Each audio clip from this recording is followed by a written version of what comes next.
10 katanungan ng mga OFW at ng mga pasahero tungkol sa bagong update ng e-travel.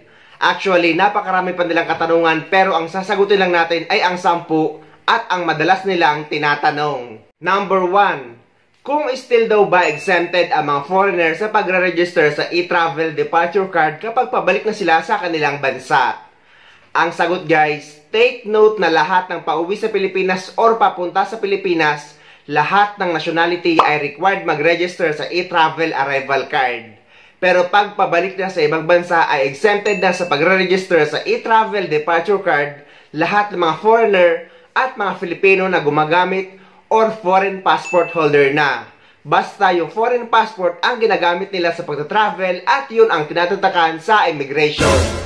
So, ang sagot ay yes, exempted na ang mga foreigner at ang mga foreign passport holder sa pagre-register sa e-travel departure card. May advisory tungkol dyan at hanggang ngayon ay wala pa naman ding pagbabago. Pero take note guys, na yung mga naka-dual citizen na gumagamit pa rin ng Philippine passport, pauwi sa Pilipinas at pabalik sa ibang bansa, ay required kayo mag-register sa e-travel arrival card at e-travel departure card. Basta Philippine passport ang gamit nyo sa pagta-travel kahit naka-dual citizen kayo.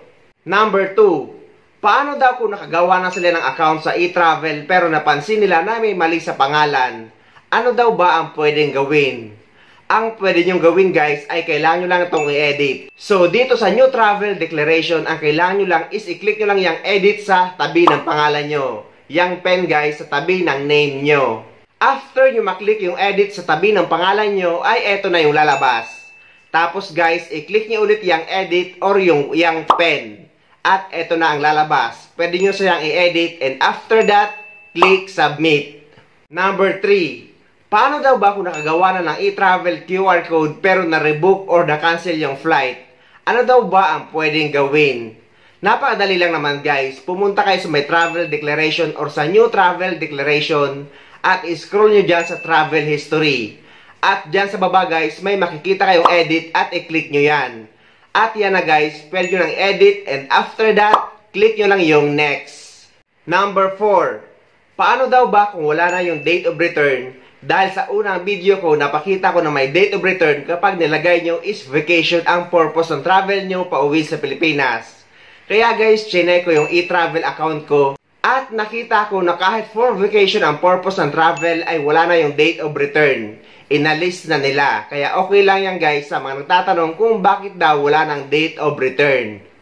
Number 5. Pwede daw ba mapagawa ng e-travel account sa kaibigan or sa kamag-anak kung hindi marunong mag-register sa e-travel? Ang sagot guys ay yes. Pwede kayo mapagawa ng e-travel account kahit sa kaibigan nyo or kamag-anak nyo. But take note guys na dapat email address nyo ang gagamitin sa pagre-register dahil yan na ang magiging permanent e-travel account email address na gagamitin nyo kapag uuwi kayo sa Pilipinas at babalik sa ibang bansa. Pwede din sila gumawa ng panibagong email address but inuulit ko guys na after registration ay kailangan nilang ibigay sa inyo ang inyong email at password na ginamit sa pag-register sa e-travel account nyo. Dahil yan na ang magiging permanent email address nyo. Tungkol naman sa take selfie ay wala naman din problema dahil pwede kayo mag-send ng photo sa kanila dahil pwede naman gamitin yung save photos sa cellphone nyo or sa gallery nyo. Ganito lang guys ang gagawin nyo. After nyo mapasok yung website ay i-click nyo lang yung take selfie or upload photos. And after that, i-click nyo lang yung 3 linya sa taas at pipili nyo ngayon ang local files. Then choose local files at i-click nyo ulit yung files. At mamimili na kayo guys ng photo na nakasave sa gallery nyo. And after that, ayan na guys, nakalagay na or nakasave na sa e-travel account nyo yung photo na galing sa gallery nyo or save photo nyo. Number 6. Paano daw ba mag-add ng family member kung magkakasama kayo ng mga pamilya nyo na magta-travel? Paano mag-register sa e-travel? Ang sagot guys, una ay ikaw muna ang magre-register and after yung makapag-register ay pupunta ka ulit sa New Travel Declaration at i-click nyo yun. And after that, lalabas ito.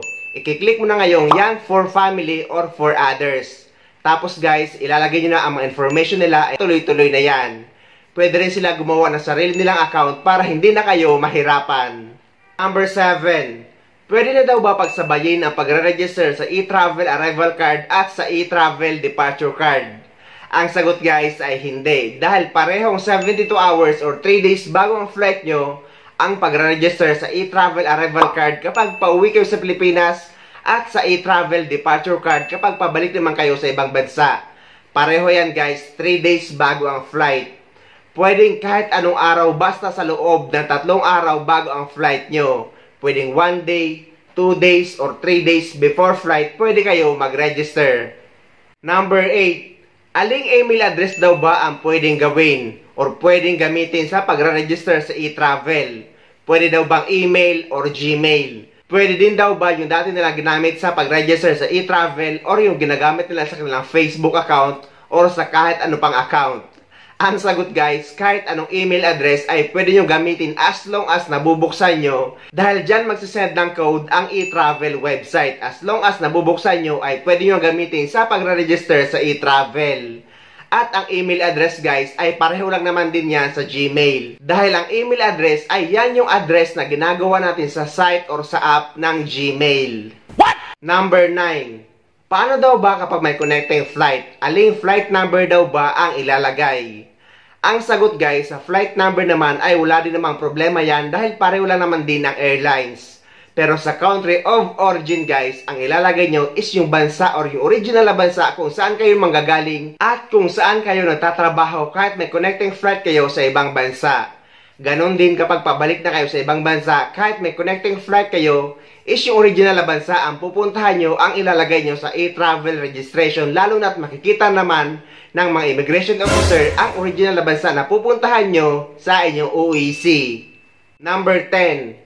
Paano daw ba kung walang code na natanggap nung nag-register sa e-travel? Ang sagot guys, ang una nyong gagawin ay tingnan nyo muna sa spam email kung nandoon yung code na sinend ng e-travel website. Pero kung wala talaga guys, ay may isa pa kayong choice na pwede kayong gumawa ng panibagong email address na ilalagay ko yung video tutorial ko sa description ng video na ito. Dahil nasubukan ko na gumawa ng panibagong email address nung hindi nakaka-receive ng code yung isang email address. At ayun guys, naka-receive ako ng code sa bagong email address na ginawa ko. Kaya isi-share ko sa inyo. Nasa description yung video tutorial para malaman nyo at para may guide kayo. Take note guys na pareho na yung color ng e-travel QR code ngayon. Wala na yung dark blue at yung color green. What? So pareho na ang makukuha yung QR code after nyo makapag-register sa e-travel. Makikita nyo lang doon yung country of origin nyo at yung country of destination nyo. So ayun guys, sana may nakuha kayong idea at sana nakatulong ang video na ito sa inyo. At sa mga hindi pa dyan nakasubscribe sa channel ko, please don't forget to subscribe my YouTube channel and please click the notification bell para lagi kayo updated sa mga upcoming videos na gagawin ko tungkol sa mga updates sa ating mga OFW. Mula dito sa Dubai, maraming salamat. See you next time.